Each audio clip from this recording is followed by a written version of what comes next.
Dear friends, can you hear me okay? Doing a sound check. Good. Much gratitude to Lynn and the planning team for organizing these sessions. I'm Erica. I use she, they pronouns. I currently live on the lands of the Arapaho, Cheyenne, Sioux, and Ute, Broomfield, Colorado. I sit with the World Interbeing Sangha called WIIS, and some WIS siblings are here right now and are even regulars in this circle. In that Sangha, I facilitate the Shining Minds Affinity Group for people who are neurodivergent or have a mental health challenge, and the Bodhi Bodies Group for people with chronic physical challenges and disabilities, as well as more recently, the Mindful Activism Group. I'm going to put my WIS sibling Donna on the spot and ask her if she can put the link to our website in the chat. Thank you, Donna. I've been coming here since the second week, but I've only spoken briefly in the big group once. So I'm going to tell you a little bit about myself. I am Jewish, though my last name, Hamilton, is not so Jewish sounding. I'm Jewish through my mom. Actually, one of my Jewish great-grandfathers from the border of Poland and Lithuania had the last name Slopak. And when he got to Ellis Island, he changed it to Friedman because he thought it would sound less Jewish. So he might have gotten bad advice on the ship over. I have a great-grandmother on my mother's side who is Tartar, indigenous West Asian, and a great-great-grandfather on my mother's side was from Turkey, which is likely why my genetic tests show I'm a little bit Arabic. Otherwise, my heritage is European and Ashkenazi Jewish. I'm a research psychologist specializing in psychophysiology, which is essentially the study of the mind-body connection. The first thing, though, that I'm going to talk about is the Kshanti paramita. In Buddhism, there are 6 paramitas, sometimes called virtues or perfections, and the Kshanti paramita has been interpreted in other Buddhist traditions as patience, forbearance, endurance. Thai interprets the Kshanti paramita as inclusiveness, the capacity to receive, bear, and transform the pain inflicted on us by others. Thai gave an example of salt in a bowl of water versus salt in a large river. The large river is going to be able to hold that salt. It won't be so potent. He taught us that we can enlarge our hearts to be as big as an ocean so that we can hold that salt well. I'd like to tell you a little bit about my own experiences with the Kshanti paramita. I have an 11-year-old son.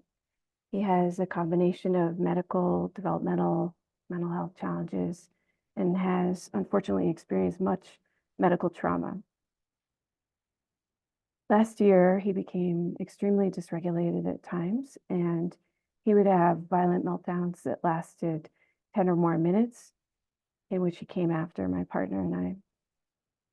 Sometimes there were 8 of those long violent meltdowns in one day. I trained my mind to immediately focus on grounding myself and de-escalating the situation, even though I was experiencing a fight or flight response myself. And that, of course, helped him as well. I had what I call a life support practice, kind of like an oxygen mask on an airplane, after each of my son's meltdowns to help my nervous system be more regulated, because I was definitely in fight or flight mode for a while. So I would start with walking meditation while I was breathing out with a breathing star. I almost always have this. And I'd look at a note after a little while that I'd look at a note on my phone in which I had written a meditation for myself.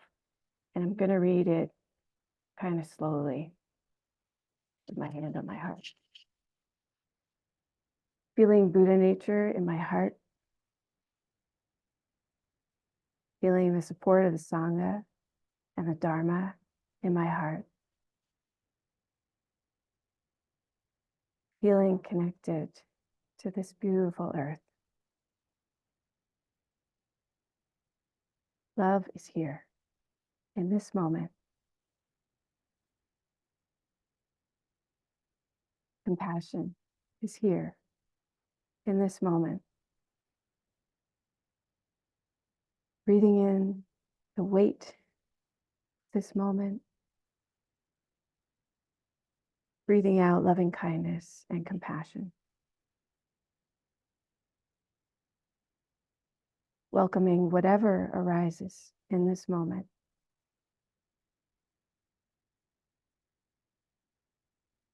Letting the Buddha breathe. Breathing in space. Directing it to the heaviness, the contractions, the tension. Breathing out an ocean of loving kindness, compassion, and understanding.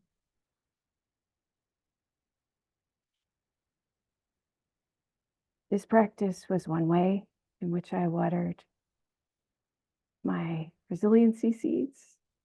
So we have lots of seeds, right? Joy and anger. I think I have, and that we all have, resiliency seeds. I was watering them to help enlarge my heart so that I could hold the salt of the difficulties of my son's violent meltdowns. This practice has also helped me to bear witness to and hold my own strong emotions that have come up in relation to what's happened and happening in Israel, Gaza, the West Bank, Lebanon, and the Red Sea. So I'm going to switch gears a little bit, and I'm going to put on my psychophysiology hat and share something called the Thayer matrix on the screen.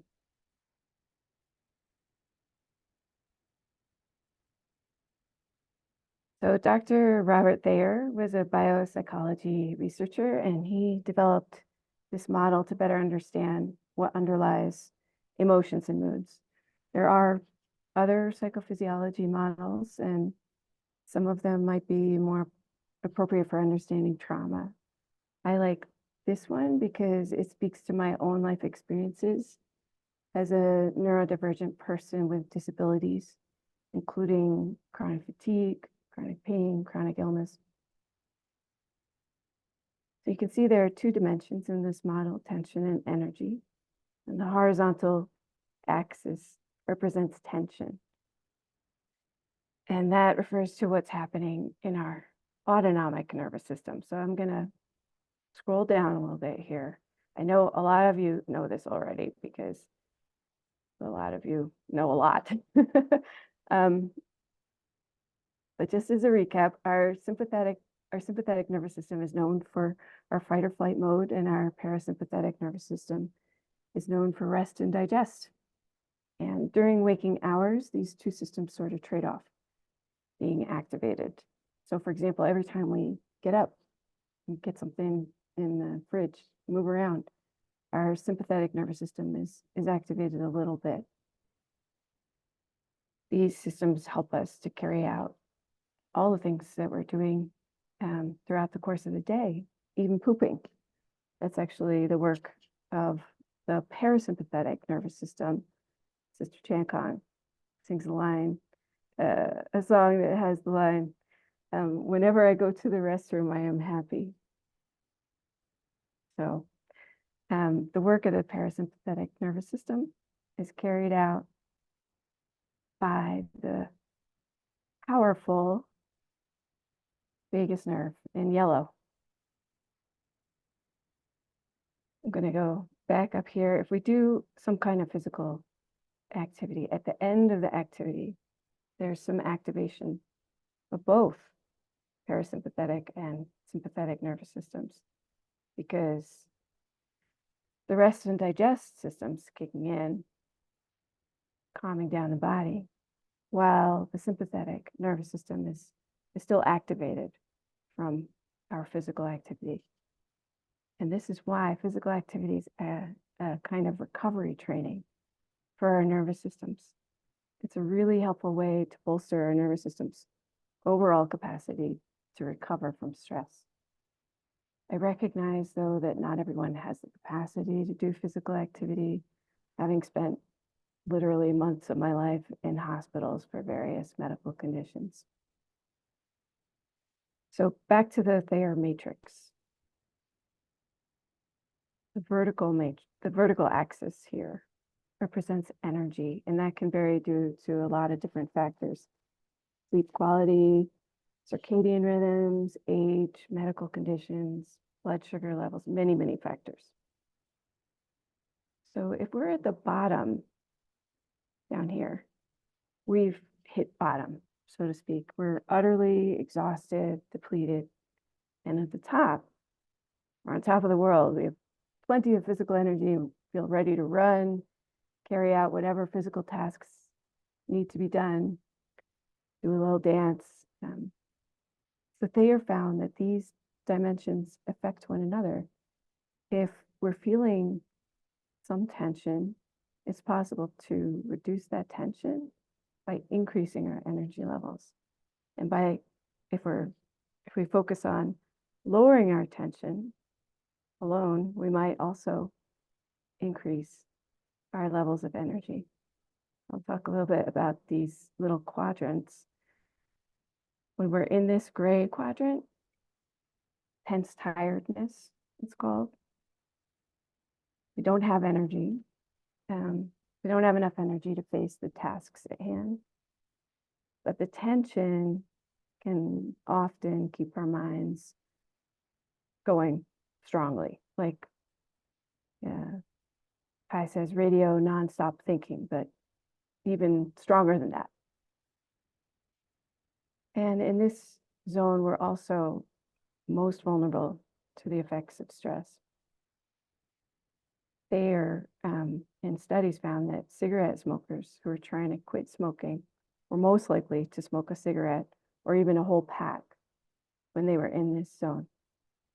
For myself, I know when I'm in that zone, I'm more likely to be triggered by small things or to say something I didn't mean to say. This zone is also where people are likely to experience apathy. So we're going to move over to the blue zone here. Low energy, low tension. In that zone, we might feel spaced out or be sleeping. If you're falling asleep to my talk, you're in the blue zone. It would also be where someone would have a freeze stress response. Crossing over here to the red zone, high energy, high tension. If we're there, we're likely to feel restlessness or feeling wired, like after a cup of coffee, or at the extreme, rageful, or even violent. And lastly, calm energy. We have enough energy to deal with what comes to us. And we have low tension. And that is where we feel most regulated. Our teacher, Tai, was able to go from that difficult gray zone of tense tiredness to a calm energy state very quickly. I'm going to close the screen here. So our Sangha friend Joanne wrote a book, Unshakable. Really awesome, amazing, brilliant book.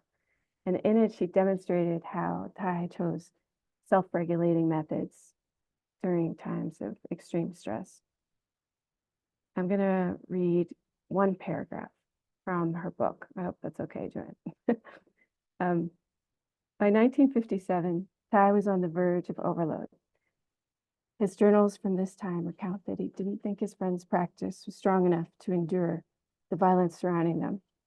They needed a hermitage where they could devote themselves to practice, to heal their wounds, nourish themselves, and prepare for new initiatives that were needed for the people who were suffering so deeply. he was able to find 60 acres of rural countryside to establish his first practice center, which he called Phong Boi, fragrant palm leaves. Here, away from the unrelenting realities of daily life, Thai could recover some balance. While continuing to work on his dream of a new Buddhism, he also had time to play, to walk in the forest, and to nourish himself with edible food, sense impressions, and the company of kindred spirits. Again, that was a quote from Joanne's book Unshakable, available now through Parallel Express. This is all me. She had nothing to do with this. So her quote illustrates how Thai had trained his nervous system. He had also written, and he had also talked about 10 mindful movements that he developed, and how he did jogging meditation quite regularly. When I was on retreat at Plum Village in the year 2000, he led the whole Lower Hamlet Sangha in jogging meditation circles around a lamppost at 5 in the morning. It was totally awesome. So as I said, these mindful practices help Thai to go very quickly from a tense, tired state to calm energy. And they likely improved something called vagal tone, his vagal tone. So if you remember the image I showed earlier of the vagus nerve, vagal tone is it's the speed with which the vagus nerve can bring about that rest and digest effect in the body under stress. And I would guess that he had improved his vagal tone. And as Joanne later pointed out in her book, as a result, he was able to increase his window of stress tolerance. So Thai trained himself to have a metaphorical ocean within his body to hold the bitter salt of everything that came up for him during a long, absolutely horrific war. As such, he was able to organize students to help people in villages they've been bombed, to help save refugees, and to galvanize international support for peace in Vietnam. His friend, Dr. Martin Luther King Jr., whose life and work we honored yesterday here in the United States, also employed calm energy practices, such as prayer and a deep spiritual focus on love. And these practices sustained and recharged him when he felt overwhelmed. The main thing I would like to get across in my talk is that calm energy supports our heart's capacity, as well as our actions in the world. And our actions, including social justice actions.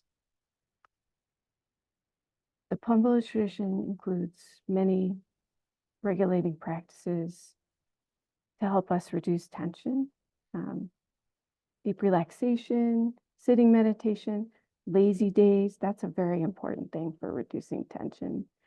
And increasing energy practices include mindful movements, singing, walking, meditation. So I think I have a few minutes left, and I'd like to do a short calm energy guided practice. I'm not even calling it a meditation because it's really more practice. So we're going to start this practice period with some physical energy boosting to whatever degree you want. I'm not actually going to tell you what to do. I'm just going to suggest some things like twisting or tapping, swaying, shaking it off, giggling, chair dancing. All right, so I'm gonna oh wait, I need to share audio. I'm gonna share audio so we have a little music for this. Some youthful energy from the Wake Up Sangha. There we go. Let's listen to our bodies. 1, 2, 3.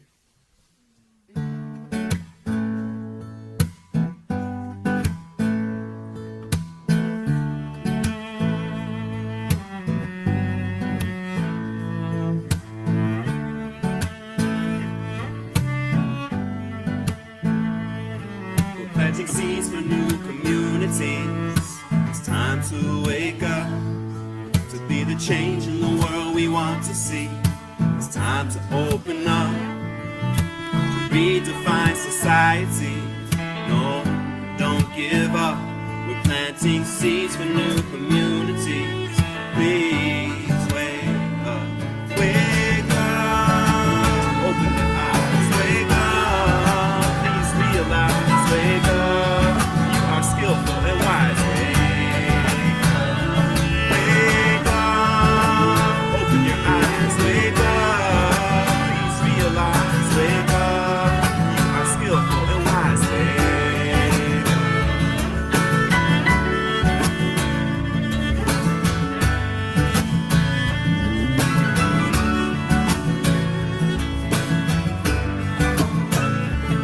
She dreamed bigger, she dreamed brighter.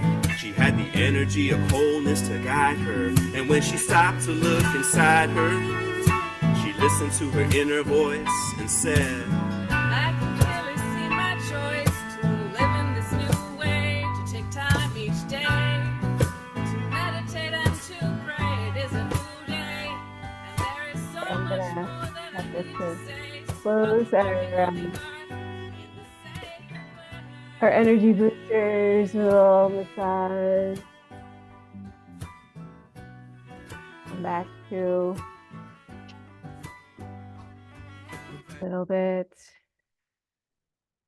And we're going to do a short guided breathing section of this practice. So place your hand or hands on your lower belly and just breathe naturally with the diaphragm for a few breaths.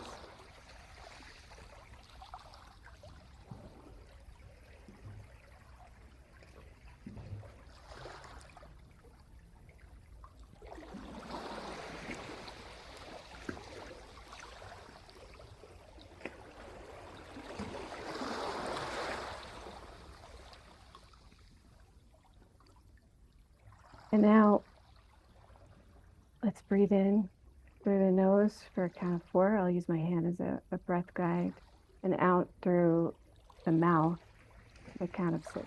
I'll guide you through this. If putting a hand in front of your mouth feels good, if that helps focus the breath coming out of the mouth, do it. If not, find a position for your hands that feels right to you.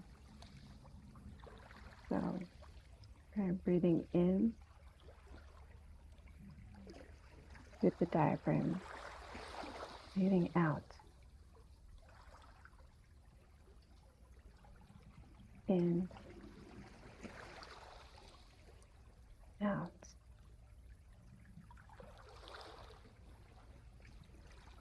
in, out,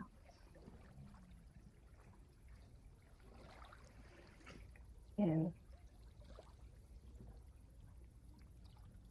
out,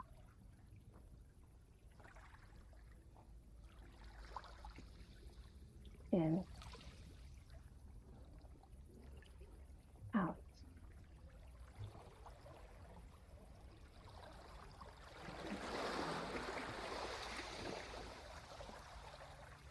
Out.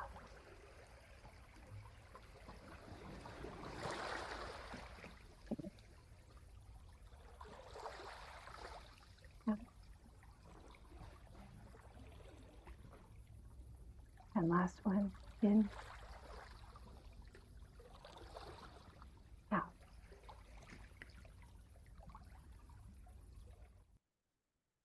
Finally, we're gonna switch this to share screen.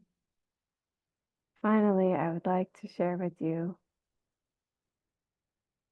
and ask you to sing along with a bodhisattva. Sing along muted though. Then we're gonna fast forward here.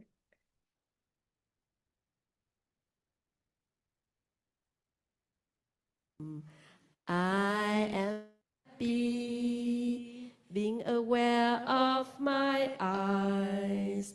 I am happy, being aware of my health. I am happy because I have learned to look deeply. Because I have learned to look deeply. Please sing it again. Because I have learned to look deeply. And then that song have been composed in Plum Village, and in Plum Village, restroom is not so fancy like in Germany. So whenever I go to the restroom, I am happy. Even the restroom in Plum Village is not good as at your home.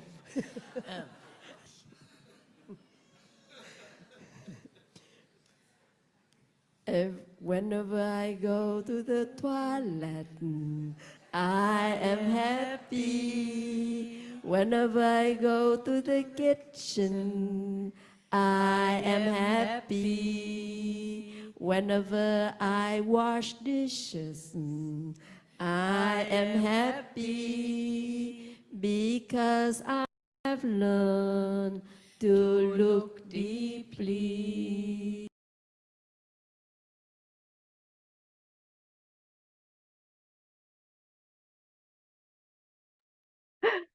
So,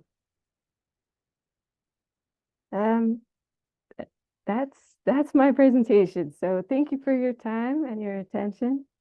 I am going to share in the chat a calm energy practices document that I put together that gives you that Thayer Matrix slide and the calm energy playlist as well.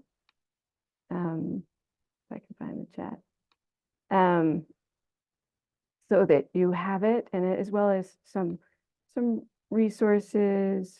Oh shoot, that was not it. I didn't mean to say it.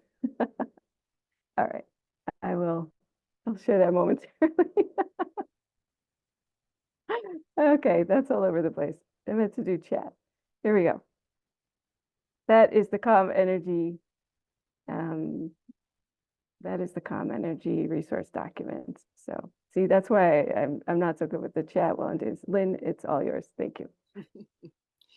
So thank you so much, Erica. Song and music and uplifting, and we are invited to recall particular moments from Erica's presentation as we go into the breakout rooms.